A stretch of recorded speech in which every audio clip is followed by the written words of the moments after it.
Children of the Revolucion is made possible by Kodak and KodakGallery.com,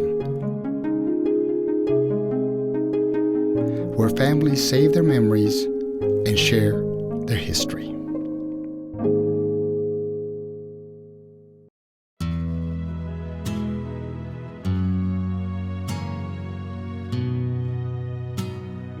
Beginning 100 years ago, hundreds of thousands of families from Mexico came to the United States to escape the revolution that left their motherland in shambles.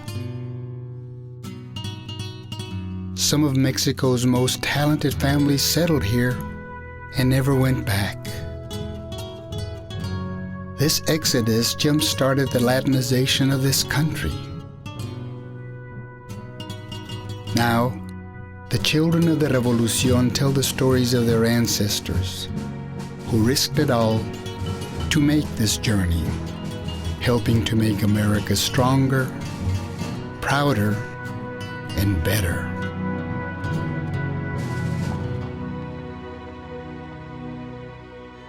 About 600,000 families fled Mexico during the Mexican Revolution.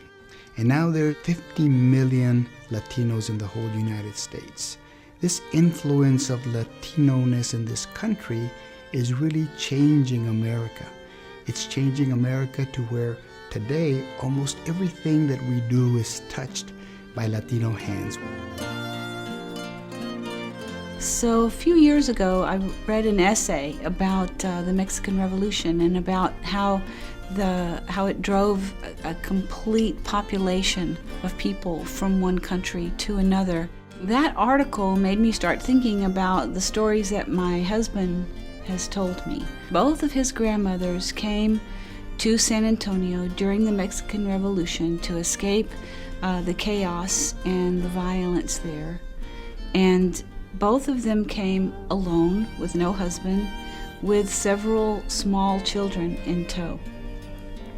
And I, began to look at the revolution in a new way and think about how many people made that trip, how many women made that trip, what that journey must have been like for those people.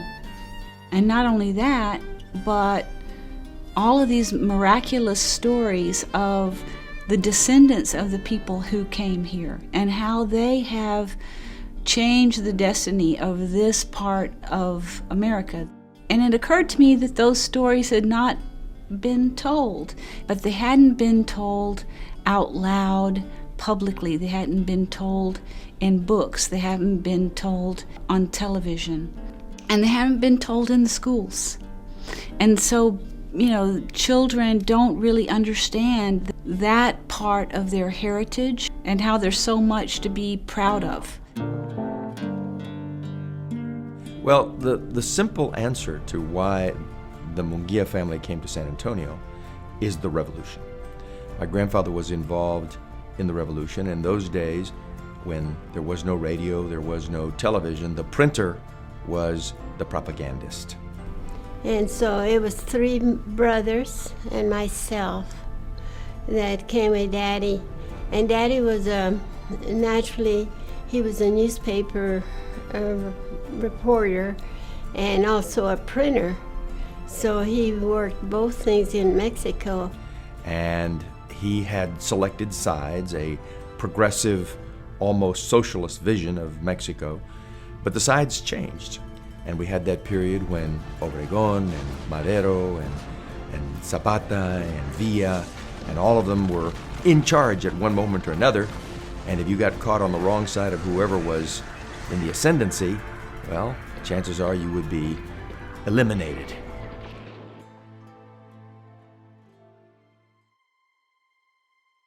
It's almost impossible to imagine the chaos that visited the people of Mexico during the first 10 years of the revolution. From 1910 until 1920, Mexico had 9 presidents. When the revolution started, Porfirio Díaz was still president. Then came Francisco León de la Barra, who served for 6 months as interim president. Next was the revolution's first hero, Francisco Madero. who served a short 15 months. After Madero's assassination, Pedro Lasurion became president, but just for one day. Then came the military dictator Victoriano Huerta, who was forced out after only 18 months. Francisco Carvajal was the next president. His term, 1 month. Of all the Mexican presidents during those 10 years, the longest serving was Venustiano Carranza, who served 6 years, both as provisional and elected president. After Carranza came another short-timer, Adolfo de la Huerta. He was president for 5 months. President number 9 in that decade was Álvaro Obregón, who served into the 1920s.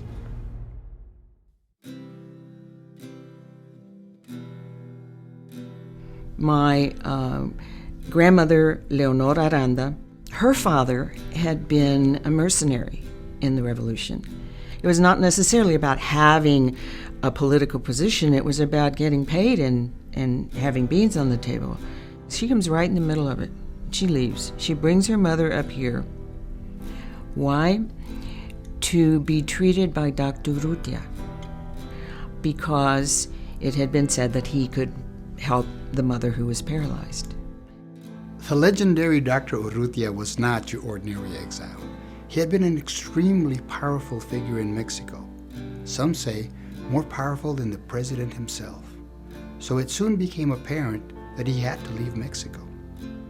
Dr. Urrutia was a surgeon. He was the private physician to Huerta, and Huerta was at the time the president of Mexico. And Huerta was very, well, I shouldn't say famous, but he was known for silencing opposition. And he did that in many different ways. And a very terrible legend, but it's told in Mexico all the time today, is that one of the ways that he silenced a member of the opposition was to have Dr. Urrutia cut the man's tongue out, which was pretty effective, apparently. Was Urrutia a miracle worker or a war criminal? Depends on who you talk to. If you go across the sea to France, to the beaches of Normandy, you will find the American cemetery, and you will find a Latino name on every single row. My dad and so many others, their dedication to service of this country is like serving their family, like looking after their mother in her old age. For them, it was their responsibility. They could no more not do that than they could stop breathing. That was just who they were. And they did it so quietly, no bragging.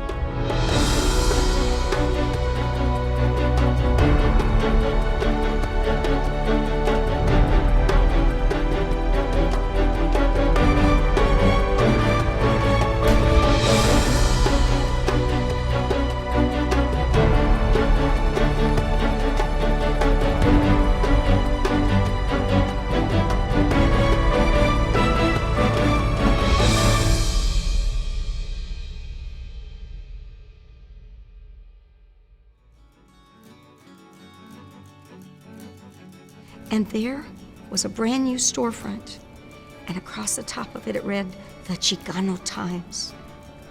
I was stunned. I walked in, and there was Severo Perez, who ended up becoming one of the Chicano filmmakers in California. There was Max Martinez, significant writer in the Chicano movement. Ramon Vasquez and Sanchez, Chicano artists. They're sitting around. They'd just come out with the first edition of the Chicano Times magazine. Particularly, the revolution became like refreshed through us. All the writers, all the intellectuals, the muralists, los tres grandes, Rivera, Sequeira, Orozco, were the inspiration for Chicano murals. A lot of Chicanos went to Mexico to study with Siqueiros particularly. They knew the history, they came back and they tried to copy that idea, not copy the content, but just the idea of public murals, posters. The Taller de Gráfica Popular was very significant for poster makers in the United States. Literature, From Octavio Paz, El laberinto de la soledad, to Vasconcelos' La raza cósmica, all those texts that had been written after the Mexican Revolution became primary texts for my generation. We think about the military and political, strategic, and economic dimensions of the revolution, but the cultural dimension of the Mexican Revolution was perhaps even more profound in its impact, because the Mexican Revolution produced this extraordinary explosion of new cultural insights from the work of painters and poets, philosophers, and particularly the work of José Vasconcelos, the man who becomes one of the first ministers of education in the first revolutionary governments. And Vasconcelos publishes a book called La raza cósmica in 1925. And in that book, Vasconcelos begins to look at the mestizo as preeminently Mexican, that the Mexican, as he and she had emerged out of history, had become the raza cósmica, the cosmic race, a new race that blended all races together. When I was writing The House on Mongo Street, one has to remember that the writer was in her 20s, 21 to 28, which is a crucial decade for a woman's life, and especially a Mexican-American woman's life, because I was looking for my feminism, my own camino, and trying to live my life as a woman of letters. And I was also trying to pay for my apartment and live on my own, which is pretty blasphemous if you're a single Mexican-American woman. And I was also teaching in a very poor Mexican neighborhood in Chicago, the Pilsen community. If you don't write your story down, it didn't happen. It's not history. If you don't write it and document it, it's like that person never existed. And I always feel that love compels me to spend all those hours and years writing precisely so that I can write my version of history. Otherwise, it gets written for you. I'm convinced that one of the most important dynamics that will be the impetus, the engine of the American future, is the presence of Latinos in the United States. As the traditional American population ages, it is the Latino population that is going to bring the youthful energy, the workforce, the creative energies that fuel the future of this country. I mean, it's just a simple matter of mathematics. We are now over 50 million people now, growing to well in excess of 100 million people over the next 4 decades or so. So a huge part of the growth of the United States, which means that everything that relies on growth, markets, consumer products, the growing middle class, schools, entertainment, everything that relies on growth must necessarily involve the Latino. America has some basic decisions to make, I think. We know this population is going to be large, but is it going to be large, underemployed, marginalized, undercompensated, and eventually alienated? Or is it going to be large, talented, creative, an energetic basis for the country's industries and leadership? I believe it's the latter, but I believe we have to work very hard to make it so. And just who are the children of the Revolucion? Well, it could be you. Perhaps your grandparents or great-grandparents came to the U.S. to escape the Mexican Revolution. If they did, you are part of this rich history. If they did, your story needs to be told.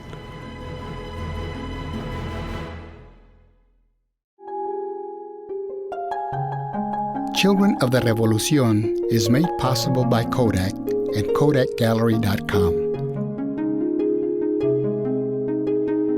where families save their memories and share their history.